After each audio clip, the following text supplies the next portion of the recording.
सटाणा सुकडनाला परिसरातील एका पत्र्याच्या शेडमध्ये एका व्यक्तीचा मृतदेह आढळून आल्याने परिसरात खळबळ उडाली आहे. घटनेची माहिती मिळताच सटाणा पोलीस स्टेशनचे पोलीस हवालदार उमेश बदाणे तात्काळ घटनास्थळी दाखल झाले. सुरुवातीला मृत व्यक्तीची ओळख पटवणे हे पोलिसांसमोर मोठे आव्हान होते.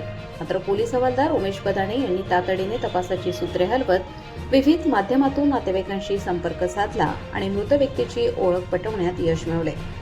मृत व्यक्तीचे नाव किरण सुरेश खेरणार असून ते आखतवाडे येथील रहिवासी असल्याची माहिती समोर आली आहे. प्राथमिक माहितीनुसार ते मानसिक आजाराने त्रस्त असल्याचे सांगितले जात आहे. मृतदेह पुढील तपास आणि शवविच्छेदनासाठी सटाणा ग्रामीण रुग्णालयात पाठवण्यात आला आहे. प्राथमिक अंदाजानुसार दीर्घकाळ आजारी असल्याने आणि उपाशीपोटी राहिल्यामुळे त्यांचा मृत्यू झाला असावा असा संशय व्यक्त केला जात आहे. मात्र मृत्यूचे नेमके कारण शवविच्छेदन अहवालानंतर स्पष्ट होणार असल्याचे पोलिसांनी सांगितले आहे. सटाणा पोलीस या प्रकरणाचा पुढील तपास करत आहेत. प्रबंधभूमीसाठी प्रतिनिधी चेतन बागुल, सटाणा.